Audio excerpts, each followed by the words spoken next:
इस देश में प्रधानमंत्री कहें कि हमने जनधन खाते खुलवाए, बहुत बढ़िया, बजाओ ताली। और खाते जब खुलवाए तो 500-500 रुपया आपसे डलवाए। अब देश का पॉपुलेशन प्रधानमंत्री हमेशा बोलते रहते हैं, क्या कहते हैं, 125 करोड़। अरे 125 करोड़ में से 50 करोड़ भी यदि खाता खुला तो 50 करोड़ गुना 500 रुपया कितना हुआ? जोड़ते रहिए, सुन्ना डालते रहिए। और एनपीए किसका माफ किया गया? किसका कर्जा माफ किया गया? किसान का। किसका माफ किया गया? अंबानी जी का। कितना कर्जा माफ हुआ है सोच के बताइए। उसका फिगर आपको पता है? आपको घर में जितना कमरा होगा सब में भी रखिएगा तब भी जो है बाहर रह जाएगा। 3,16,500 करोड़ रुपया कर्जा माफ किया गया है। और 3 लाख रुपया मोदी जी किससे मांग रहे हैं? आरबीआई से। और नहीं दिया तो पटेल जी को क्या बोले? Okay tata bye bye sayonara. 3 lakh crore. और 3 लाख करोड़ का एक और रहस्य और तिलिस्म है, उसको भी समझ लीजिए। जब नोटबंदी की गई तब प्रधानमंत्री ने लाल किले से कहा, बेहतरीन झूठ बोलते हैं लेकिन सामने से देखिएगा ना आपका दिल कहेगा कि कुछ भी हो इस बंदे को तो झूठ बोलने के लिए ऑस्कर मिलना चाहिए। माइक पे खड़ा होकर के उन्होंने कहा कि नोटबंदी के बाद 3 लाख करोड़ रुपया काला धन वापस आया है। तो 3 लाख करोड़ अगर काला धन वापस आया है, लॉजिक लगाइएगा, हम मोदी जी का विरोध नहीं कर रहे हैं, अपना तर्क इस्तेमाल कीजिएगा। तो मेट्रो बनाने के लिए 1 लाख करोड़ जापान से कर्जा लेने की जरूरत है? सोचिए ना सर, सोचिए, समझ में आ जाएगा। अरे कोई जन्मजात मोदी विरोधी थोड़ी हम पैदा हुए थे, उनका विरोध करने में मजा थोड़ी आता है। It's bad job, it's not a good job. क्यों करना पड़ रहा है? इसलिए करना पड़ रहा है कि बाप दादे ने जो पेड़ लगाए थे उसका मजा हमने लिया। इस देश में यदि बाबा साहब भीमराव अंबेडकर का संविधान नहीं होता तो इस देश में पब्लिक एजुकेशन पे पैसा खर्च नहीं होता और पब्लिक एजुकेशन के भीतर एक ही बेंच पे ब्राह्मण और दलित का बच्चा एक साथ बैठ करके पढ़ाई नहीं कर रहा होता। यह है संविधान की ताकत।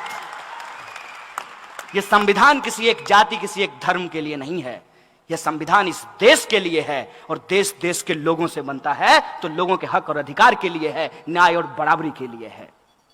ये जो संविधान की ताकत है उससे जो हमने पढ़ाई की है, ये हमारी जिम्मेवारी है कि हम इसकी रक्षा करें।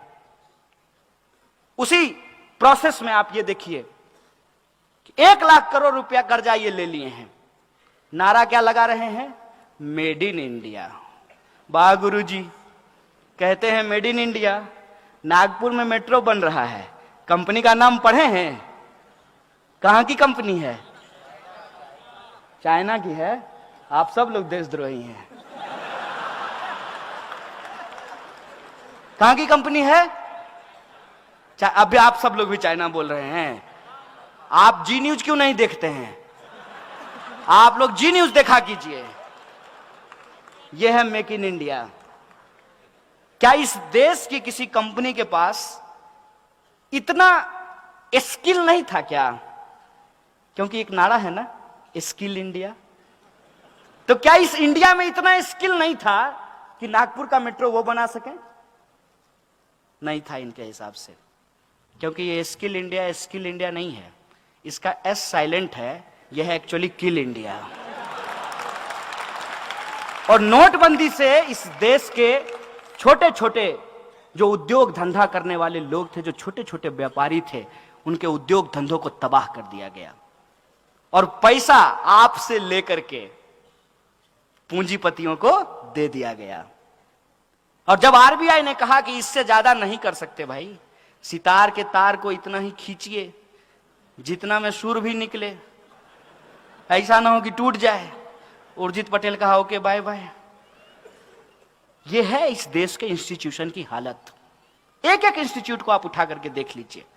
आप चुनाव आयोग को देख लीजिए, आप सीबीआई को देख लीजिए, आप आरबीआई को देख लीजिए, और आप पब्लिक सेक्टर यूनिट जो है उसकी स्थिति देख लीजिए।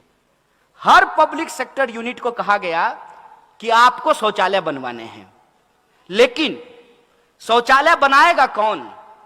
आरएसएस के 600 संगठन हैं, 600, और किसी को ठेका नहीं देना है। किसको देना है? यदा सदा वत्सल्य, सुबह सुबह जो जाकर के करेंगे उसको ही ठेका देना है। और वो क्या किया? वो सुबह में बाथरूम बनाया, शाम में लेकर के घर गया। हम तो अब पूछना बंद कर दिए हैं कि 15 लाख हमारे खाते में आया कि नहीं आया। हम तो सिर्फ ये सरकार से जानना चाहते हैं कि जो बाथरूम आपने बनवाया उसमें पानी आता है कि नहीं आता है। जब लोगों को जोर से आ जाए तो पानी मिलेगा कि नहीं मिलेगा, हम तो ये पूछना चाहते हैं। किसी चीज का कोई हिसाब नहीं है। और भावनात्मक बातें, जैसे गांधी जी का चश्मा स्वच्छ भारत के पोस्टर पे लगा दिया है। ऐसा लगता है कि गांधी से कोई उसका चश्मा छीन करके सावरकर के सर पे लगा दिया हो। मैं कैसे महसूस करते होंगे आप कल्पना कीजिए। थोड़ा जो अपना इमेजिनेशन पावर है उसको देखिए कि सामने में एक बैनर हो जिसपे एक तरफ गांधी हो और दूसरे तरफ मोदी हो, तो गांधी जी को कैसा महसूस कर लगता होगा? अरे यार कहां फंस गए, इससे अच्छा तो राष्ट्रपिता नहीं होते। माने जो लोग मार करके मिठाई बांटी और उस हत्या को बध बताया, बध। अगर मैं गलत बोल रहा हूं तो मुझे बताइएगा। गांधी हत्या को ये लोग गांधी बध बोलते हैं। वही लोग सत्ता में आकर के कितना बेहतरीन एक्टिंग करते हैं मोदी जी, समझिए। जब वो गांधी पे फूल डाल रहे होते हैं, कितना बेहतरीन एक्टिंग है। कितना बेहतरीन एक्टिंग है जब वो बाबा साहब अंबेडकर के फोटो पे माला चढ़ा रहे होते हैं। क्योंकि उनका सोच क्या है? सोच है उनका कि गटर में उतरने से आध्यात्मिक सुख मिलता है। गजब का प्रधानमंत्री हो यार। तो उनका एक वीडियो आया था, योगा कर रहे थे। मन किया कि पूछ लें कि गटर में कब उतरिएगा आध्यात्मिक सुख के लिए। कर्मयोगी नाम का एक पुस्तक लिखे जिसमें बोले कि गटर में उतरने से आध्यात्मिक सुख मिलता है। और उससे भी ज्यादा हमारे यहां बिहार में एक शब्द कहते हैं, ढीठ। ढीठ ढीठ कहने का मतलब यह है कि आप कुछ भी कहिए, दोनों कान का इस्तेमाल करेंगे, एक से सुनेंगे दूसरे से निकालेंगे और मुंह से मन की बात करते रहेंगे, जनता कहीं भी जाए। प्रधानमंत्री कहते हैं कि गटर के गैस से चाय बनाई जा सकती है। उनको गटर का गैस दिख जाता है। आपको गैस दिखा है? आप घर में एलपीजी यूज करते हैं ना, तो एलपीजी जो होता है उसमें स्मेल नहीं होता है ओरिजिनली, तो उसमें एक स्मेल मिलाया जाता है ताकि जब लीकेज हो तो लोगों को पता चल जाए कि गैस लीक हो रहा है।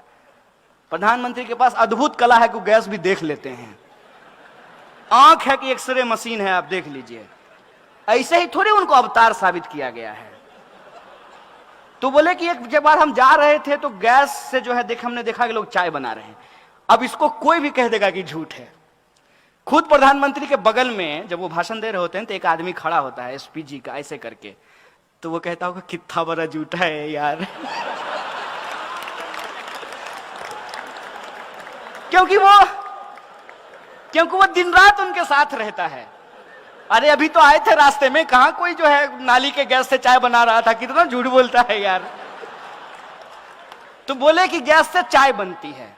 अब देखिए एक बड़ी मार्मिक बात है यहां पे कि गैस से चाय बनती है, ना दिखने वाली गैस आपको दिख जाती है, लेकिन उस गैस से इंसान मरते हैं ये आपको नहीं दिखता है। हर दिन आप अखबार उठा करके देख लीजिए, इस देश के किसी ना किसी कोने में जो मैनुअल स्कैवेंजिंग करने वाले लोग हैं, गटर में उतरने के चलते उनकी मौत हो जाती है। 9,000 करोड़ रुपया लेकर के एक पूंजीपति भाग जाता है, भागते रहता है।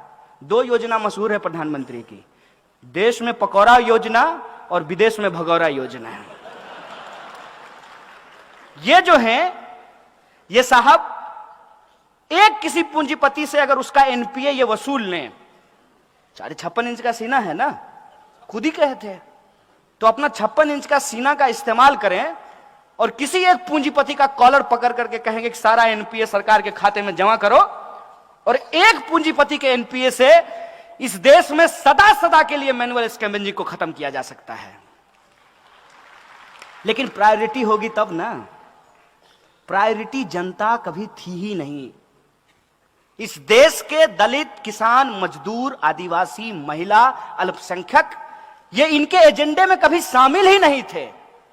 और इस पे यदि आपको भरोसा नहीं होता है, प्रधानमंत्री का बयान जब वो मुख्यमंत्री थे तब का आप जाकर के सुन लीजिए। पैसा नहीं लगेगा, जियो धन धनाधन।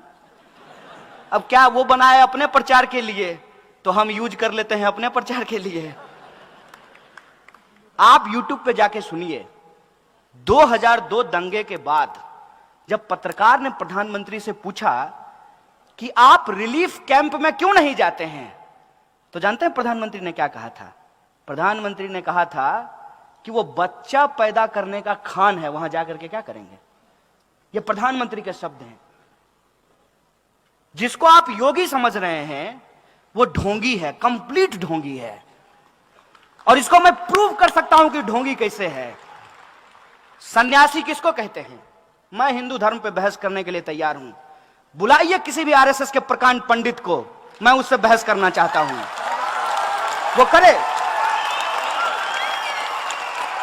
वो करे हमसे हिंदुइज्म की बहस। किस पे बहस करना चाहता है? रामचरितमानस पे, गीता पे, किस पे बहस करना चाहता है?